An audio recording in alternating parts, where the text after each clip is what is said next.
NAP 2020 है basically ये multi disciplinary, inter disciplinary और ट्रांस डिसिप्लिनरी के बारे में बात करती है। आज जो एजुकेशन की पॉलिसी है उसमें हमें अपने स्टूडेंट को स्किल बेस्ड लर्निंग देनी पड़ेगी और सबसे ज़्यादा हायर एजुकेशन जो है साउथ में है, इंडिया के साउथ वाले राइट।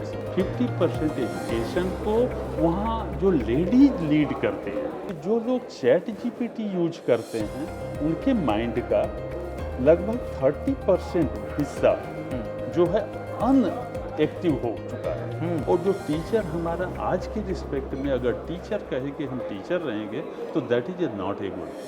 इस समय टीचर को मेंटर बनना पड़ेगा। AI बेस्ड क्लासरूम और AI बेस्ड प्रोसेस बहुत अच्छी टेक्नोलॉजी है, कोई तो खराब नहीं है, लेकिन सबसे इम्पॉर्टेंट जो बातें हैं कि वहाँ की एजुकेशन के लिए स्टूडेंट कितने अवेयर हैं, क्योंकि यूनिवर्सिटी और प्रोसेस खोल देना ही केवल नहीं है, हमें उससे रिलेटेड कैचमेंट एरिया मीन्स कहाँ से हमें स्टूडेंट मिलेंगे इनको देखना। एजुकेशन का मतलब केवल ये नहीं होता कि हमें केवल नौकरी करनी है। नमस्कार, मैं हूं प्रभुपानंद और आप देख रहे हैं एजुकेशन पोस्ट। मेरे साथ जो है वो है इक्फाई रायपुर के डायरेक्टर प्रोफेसर शिवदयाल पांडे। नमस्कार सर, हमारे साथ जुड़ने के लिए बहुत बहुत धन्यवाद। नमस्कार। EPN और FWA द्वारा आज जो कॉन्क्लेव 2025 किया गया है, I am professor doctor Shivdayal Pandey, vice chancellor of the ICFAI university Raipur.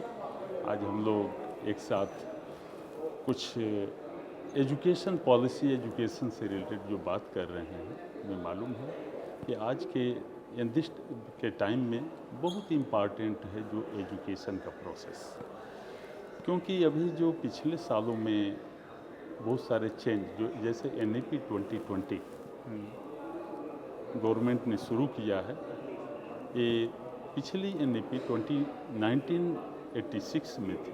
अब उस समय आपके टेक्नोलॉजी और IT सेक्टर को प्रमोट किया गया, लेकिन जो NAP 2020 है बेसिकली ये मल्टी डिसिप्लिनरी, इंटर डिसिप्लिनरी और ट्रांस डिसिप्लिनरी के बारे में बात करती है। सबसे इम्पॉर्टेंट एम्प्लॉयबिलिटी और इंटरप्रेन्योरशिप की बातें करते हैं जी।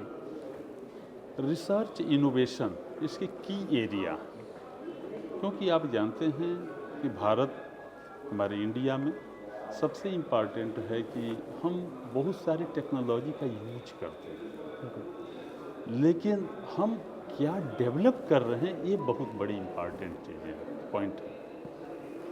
क्योंकि हम पास में ही हमारे चाइना है, बाकी और जो डेवलपिंग कंट्री हैं वो अपनी सामान अपने रिसर्च करते हैं और अपने सामान अपने खुद बनाते हैं, लेकिन हम क्या करते हैं, हम जस्ट कंज्यूमर की तरह हो गए हैं।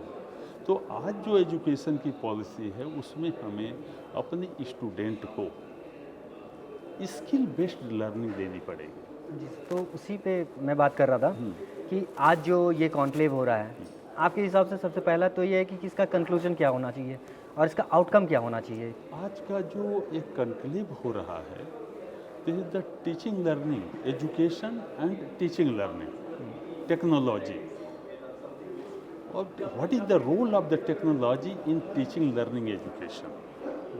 बिकॉज हमें मालूम है कि हम लोगों का जो देश भारत बहुत पहले से ही एजुकेशन के फील्ड में बहुत आगे रहा। आप जानते हैं कि 1835 में जब लॉर्ड मैकाले ने यहाँ से सर्वे करके लॉर्ड्स ऑफ हाउस में बता रहा था कि इंडिया में गुरुकुल के अकॉर्डिंग वहाँ पर शिक्षाएं होती हैं। हम लोग जैसे जानते हैं कि नालंदा, तक्षशिला और कुछ भी विश्वविद्यालयों के बारे में उस समय ऐसा नहीं था। उस समय 333 यूनिवर्सिटी, जो उस समय बोला जाता था हायर एजुकेशन, जो वर्ड यूज किया था लॉर्ड मैकाले ने, कि हायर एजुकेशन वहाँ वर्क करते हैं।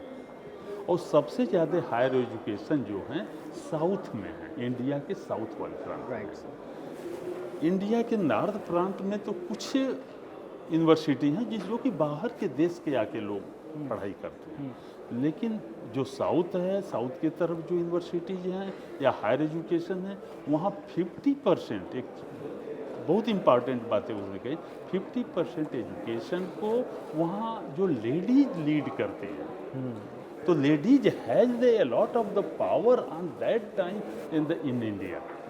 तो सर, जैसे कि आप बात कर रहे हैं टेक्नोलॉजी के ऊपर, सबसे पहला शुरुआत उसी पे करते हैं। एआई अभी के ज़माने का सबसे इम्पॉर्टेंट चीज़, हर कोई यूज़ कर रहा है, स्टूडेंट्स यूज़ कर रहे हैं, टीचर्स यूज़ कर रहे हैं, हर कोई यूज़ कर रहा है। तो इसे बेटर टीचिंग और लर्निंग एक्सपीरियंस के लिए इसको कैसे यूज़ करने देना चाहिए?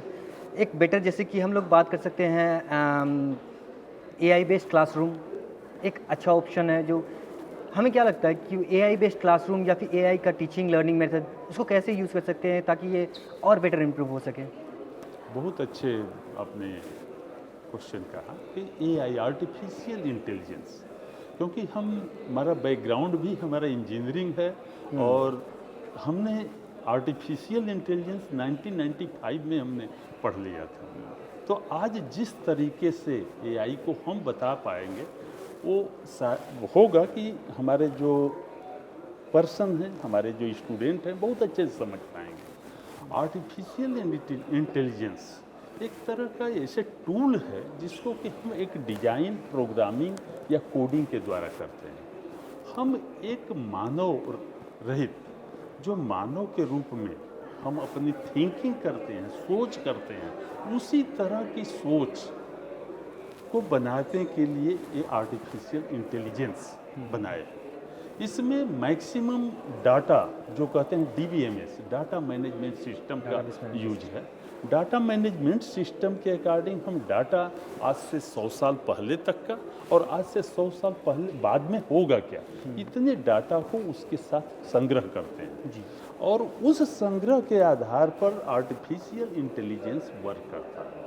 और उस जो वर्क करता है तो वो हमारे आर्टिफिशियल इंटेलिजेंसी को प्रेजेंट में जो चीज़ें चल रही हैं और उसी के आधार पर फ्यूचर में जो होंगी उस पर वो काम करता है। जैसे कि आज के ज़माने में, आज के टाइम में बहुत सारे तो एआई प्रोसेस चल रहे हैं। जैसे कि हम जनरल एआई, जो कि ओपन एआई बोलते हैं, ओपन एआई में इस समय हम चैट जीपीटी यूज कर रहे हैं, जेमिनी कर रहे हैं और डीप सीक कर रहे हैं और डिफरेंट जगहों के तो हम ओपन एआई यूज कर रहे हैं। उस प्लेटफॉर्म का हम यूज कर रहे हैं। तो उस प्लेटफॉर्म को जो हम यूज कर रहे हैं तो उसमें जो यूज हो रहा है बहुत अच्छी है, that is the supporting of the man. But अगर हमें उस पर डिपेंड नहीं होना है, अगर हमें उसका अच्छे से अगर यूज करना है तो हमें सबसे पहले अपने को उसके लिए ढालना पड़ेगा। ढालना का मतलब कि हम जो सोच रहे हैं, हम जो चीज़ें जान रहे हैं, उसको पहले इनपुट दें, फिर उसके बाद हम आउटपुट लें।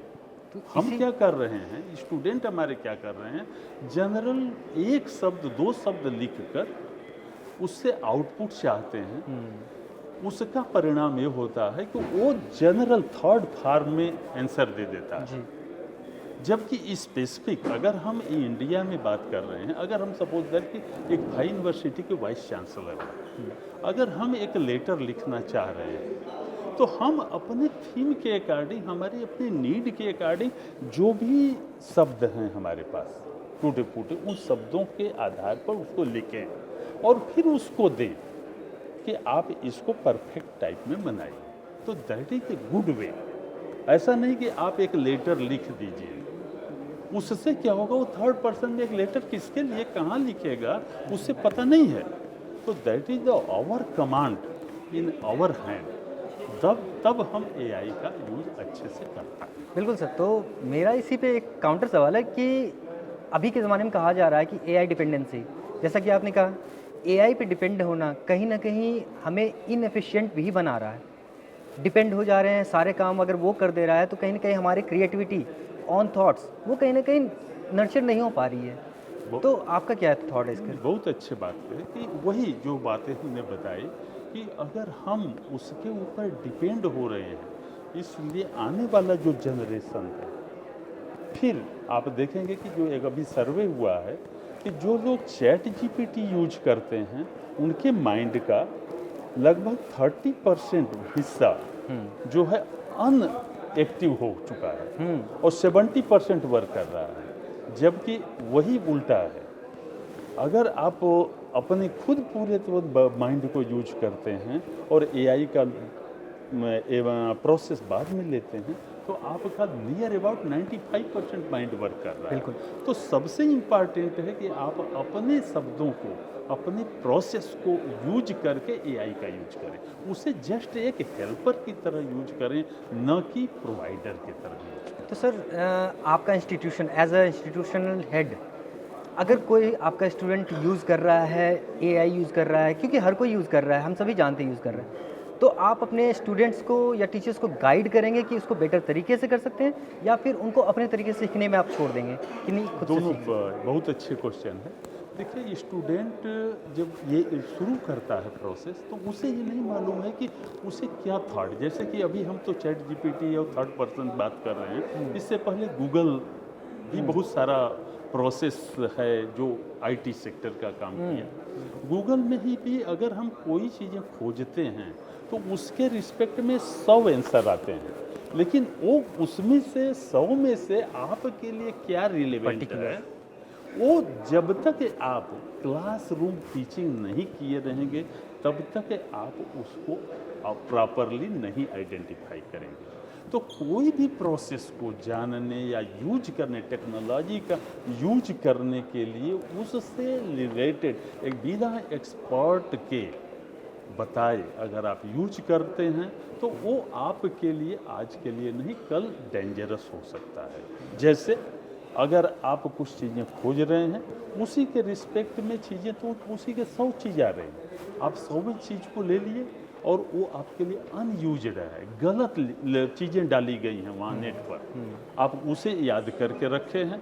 जब आप किसी से बात करेंगे या किसी का इवेल्युएशन प्रोसेस में जाएंगे, वहाँ आप फेल हो जाएंगे। तो इसलिए किसी भी टेक्नोलॉजी का यूज करने के लिए, चाहे चैट जीपीटी हो, आर्टिफिशियल इंटेलिजेंस हो, क्लाउड कंप्यूटिंग हो, इंटरनेट ऑफ थिंग हो, साइबर सिक्योरिटी हो, कोई भी अगर हम टूल यूज कर रहे हैं तो सबसे ज़रूरी है कि उससे पहले हम क्लासरूम एक्सपर्टाइज या स्किल एक्सपर्टाइज उसका ज़रूर जान लें, तभी यूज करें, अदरवाइज वो आपके लिए हार्मफुल होगा। तो आपने जैसे कहा कि हमारे इंस्टीट्यूट में, हमारे यूनिवर्सिटी में हम कैसे उसको यूज कर रहे हैं, हम पहले हमारे यहाँ जो फैकल्टी मेंबर हैं हैंड टू हैंड और क्लासरूम ले रहे हैं। मैक्सिमम हमारे फैकल्टी जो हैं आईआईटी, एनआईटी, आईआईएम और बेसिकली बच्चे इंस्टीट्यूशनों के से पढ़े हुए हैं, वो हमारे स्टूडेंट के साथ पर्सनल और क्लासरूम टीचिंग के लिए हमेशा तैयार रहते हैं। और जो टीचर हमारा आज के रिस्पेक्ट में, अगर टीचर कहे कि हम टीचर रहेंगे तो that is not a good. इस समय टीचर को मेंटर बनना पड़ेगा। तो when he work as a mentor then he will succeed. तो इस तरह से हम अपने स्टूडेंट को शिक्षा दे रहे हैं, जिससे कि वो प्रॉपरली आईटी टूल का बिल्कुल वो यूज करें। तो सर मतलब एआई बेस्ड क्लासरूम जो होता है कि ऑटोमेटिक ऑटोमेशन हो जाना, चीज़ों को खुद ब खुद सिखाना, तो ये आपके लिए आप सही मानते हैं या इसे कुछ अलग तरीके से आप बताना चाहेंगे? नहीं, ये एआई बेस्ड क्लासरूम और एआई बेस्ड प्रोसेस बहुत अच्छी टेक्नोलॉजी है, कोई तो खराब नहीं है, क्योंकि उसको भी डेवलप जो है मानव ने ही किया है। तो उसमें जो कोडिंग या प्रोसेस दिया गया है, जो वहाँ पर डाटाबेस मैनेजमेंट सिस्टम किया गया है, वो हमारे आपके द्वारा ही किया गया है। बस हमें केवल टेक केयर यही करना है कि हमें वो एक फैसिलिटेटर के रूप में काम करे, केवल हमें वो एडवाइजर न बने। बिल्कुल। उस कंडीशन में जब वो आप फैसिलिटेटर के काम करेगा तो आप अपने काम को जल्दी कर लेंगे और जल्दी उसका रिस्पांस करेंगे। जैसे हम एग्जांपल बताएं, आज के टाइम में हर एक सेक्टर में ओपन एआई का यूज हो रहा है।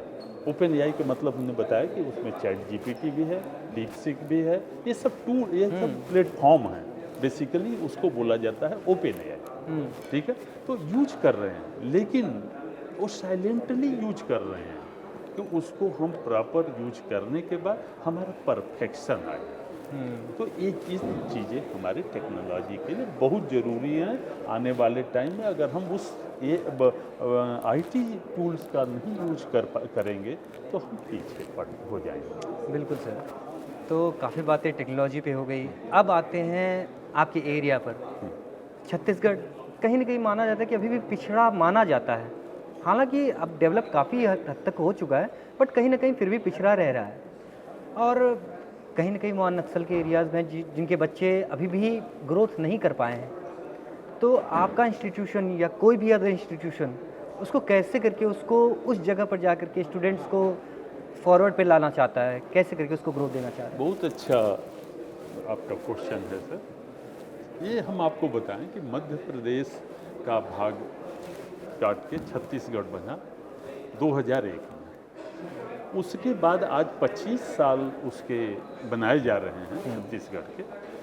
आपको बताएं कि वो इलाका सबसे ज़्यादा नक्सल प्रभावित होने की वजह से बहुत डेवलप में नहीं था। वहाँ पर प्राकृतिक संसाधन बहुत सारे, इतने प्राकृतिक संसाधन हैं कि मध्य प्रदेश वो भाग काटने के बाद मध्य प्रदेश आज बहुत प्राकृतिक संसाधन कम हो गए। लेकिन वो भौगोलिक स्थिति और जो नक्सल प्रभावित होने के कारण क्या है कि उसका एजुकेशन सेक्टर जो कहे नॉलेज सेक्टर में डेवलपमेंट नहीं हो पाया। जबकि आप जानते हैं वहाँ भिलाई स्टील पावर प्लांट बिल्कुल बहुत पहले, आज नहीं, हम लोग जब 85 में थे तब भिलाई पावर प्लांट शुरू हुआ और इतना डेवलप्ड रहा। वहाँ रूसिया से रिलेटेड टेक्नोलॉजी यूज हो रही थी, उस यूज के अकॉर्डिंग सारी प्रोसेस चल रही थी। लेकिन वहाँ पर एजुकेशन से रिलेटेड चीज़ों को उस समय देखी नहीं। लेकिन आज के जब से 25 साल से वहाँ पर छत्तीसगढ़ को एक अलग प्रांत, अलग स्टेट किया गया, तब से वहाँ पर छत्तीसगढ़ में एजुकेशन के प्रोसेस शुरू हो गए हैं।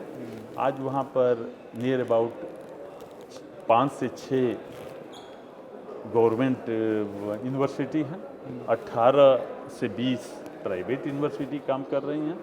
लेकिन सबसे इम्पॉर्टेंट जो बातें हैं कि वहाँ की एजुकेशन के लिए स्टूडेंट कितने हुए हैं, क्योंकि यूनिवर्सिटी और प्रोसेस खोल देना ही केवल नहीं है, हमें उससे रिलेटेड कैचमेंट एरिया मीन्स कहाँ से हमें स्टूडेंट मिलेंगे इनको देखना है। और जहाँ पर हम खोले हैं वहाँ के स्टूडेंट, वहाँ के सोसाइटी कितना उससे लाभान्वित हो रही है। बिल्कुल। तो आज के परिवेश में अब धीरे धीरे वहाँ के नवयुवक इस टेक्नोलॉजी ड्राइवन के टाइम में धीरे धीरे तो आगे बढ़ रहे हैं और वो अब एजुकेशन के लिए जुड़ रहे हैं। जैसा कि मालूम है कि हमारी गवर्नमेंट ने भी बहुत सारे काम छत्तीसगढ़ में कर रही है। नक्सल प्रभावित इलाका जो है बस्तर और उधर की तरफ, उधर भी बहुत सारे अभियान चलाए जा रहे हैं कि डेवलपमेंट के लिए कि सभी लोग इस एजुकेशन सेक्टर से जुड़े, जिससे कि उनका डेवलपमेंट हो। एजुकेशन का मतलब केवल ये नहीं होता कि हमें केवल नौकरी करनी है। Education sector is the sector that improve your capability, improve your personality, improve your thought. तो ये होने के लिए तो आज के परिवेश में बहुत अच्छा तो छत्तीसगढ़ में काम कर रहा है। तो हमारी यूनिवर्सिटी इक्फाई यूनिवर्सिटी इसमें लीडिंग रोल कर रही है, इसलिए कि हमारी यूनिवर्सिटी 2011 से छत्तीसगढ़ में काम कर रही है। और आज के परिवेश में हर एक टेक्नोलॉजी और टूल हमने स्किल्ड बेस्ड एजुकेशन की वहाँ बातें कर रहे हैं हम कि जो भी हम एजुकेशन दें स्किल्ड बेस्ड हो। क्लासरूम जो बेस्ड जो टीचिंग लर्निंग है वो सफिशिएंट स्टूडेंट के लिए नहीं है, इसलिए बहुत इम्पॉर्टेंट है कि skill based learning. Skill based learning के लिए हमारे यहाँ एक सेंटर ऑफ एक्सलेंस लैब हैं, लेबोरेटरीज हैं। आपके हर एक सेक्टर, चाहे वो इंजीनियरिंग सेक्टर हो या फार्मेसी सेक्टर हो या मैनेजमेंट सेक्टर है हमारे यहाँ या एजुकेशन सेक्टर है, सब में सेंटर ऑफ एक्सलेंस लैब और सभी स्टूडेंट को हैंड्स ऑन प्रैक्टिस के लिए हम लोग काम कर रहे हैं। जो हमारी फैकल्टी है सभी IIT NIT और इस प्रोसेस से जुड़ी हुई है, जिससे कि वो अपने टाइम टू टाइम बच्चों के साथ मिलकर अपने कैरियर, उनके कैरियर ग्रोथ के लिए काम करते हैं। इससे पहले हमारी यूनिवर्सिटी में ट्रेनिंग एंड प्लेसमेंट ऑफिस होता था, लेकिन उसका नाम बदलकर हमने CRC कर दिया है, जो कैरियर रिसर्च ओरिएंटेड चीज़ें हों। तो इस तरह से हम लोग इसका डेवलपमेंट अपनी यूनिवर्सिटी का कर रहे हैं, जिससे कि पास के सोसाइटी का डेवलपमेंट। सर, अभी आपने कहा कि स्किल डेवलपमेंट की बात करते हैं आप। हमारे जो पहले जो यूनिवर्सिटीज़ होती थी, अभी भी कहीं ना कहीं वो थ्योरेटिकल लर्निंग पे ज़्यादा फोकस करती हैं। वो चाहती हैं कि बस कोर्स ख़त्म हो जाए। स्टूडेंट्स कहीं ना कहीं मार्केट के लिए रेडी, इंडस्ट्री के लिए रेडी नहीं हो पाते हैं। इंडस्ट्री रेडी होने के लिए पहले इनके पास स्किल होनी चाहिए। दूसरी बात ये होती है कि छत्तीसगढ़ में काफ़ी सारे प्लांट्स हैं, काफ़ी सारे इंडस्ट्रीज़ हैं, सब कुछ रहते हुए भी वहाँ रैट रेस, वहाँ पे जॉब्स फिर भी लोग नहीं रखते, वहाँ पर उन लोगों के लिए जॉब्स नहीं अवेलेबल है। तो उसके लिए क्या करते हैं? बहुत अच्छे। एक्चुअली क्या था कि टाइम के साथ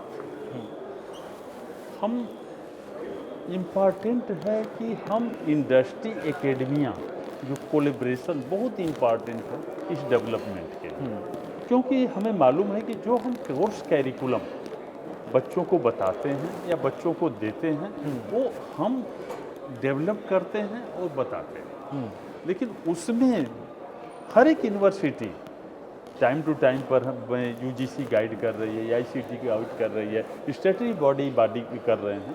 तो टाइम टू टाइम जो हमारे गाइडेंस हैं, टाइम टू टाइम हमें डायरेक्शन दिए जा रहे हैं, उसके आधार पर सबसे इम्पॉर्टेंट है कि हम अपने कैरिकुलम में रिवीजन करें, अपने कैरिकुलम को रिवाइज करें, जिससे रिवीजन करने से ये होगा कि आप इंडस्ट्री और प्रॉब्लम स्टेटमेंट इंडस्ट्री के साथ आप कोलैबोरेट करें कि उनके यहाँ प्रॉब्लम क्या है, आपके यहाँ सलूशन कैसे दे पाएंगे। तभी वो इंडस्ट्री ओरिएंटेड जब तक आप स्टूडेंट नहीं बनेंगे तब तक चाहे कितना भी यूनिवर्सिटी, चाहे कितना भी हम कॉलेज खोल लें, उन बच्चों को जॉब स्किल नहीं हो पाएंगे। तो सबसे इम्पॉर्टेंट है कि हम अपने कैरिकुलम को इंडस्ट्री बेस्ड क्या प्रॉब्लम हो वैसे करें। क्योंकि बाहर के देशों में, क्योंकि हमने जर्मनी में भी जाकर लगभग 6 साल टीचिंग लर्निंग वहाँ पर भी की है और देखे हैं कि वहाँ पर जो कोर्स कैरिकुलम है डायरेक्ट इंडस्ट्री बेस्ड है। हमारे इंडिया जैसे नहीं है कि एक कन्वेंशनल कोर्स कैरिकुलम है, उसको पढ़ लीजिए, बाकी अपना तैयारी करते रहिए। बिल्कुल। तो ये चीज़ें हमें डेवलप करनी पड़ेगी।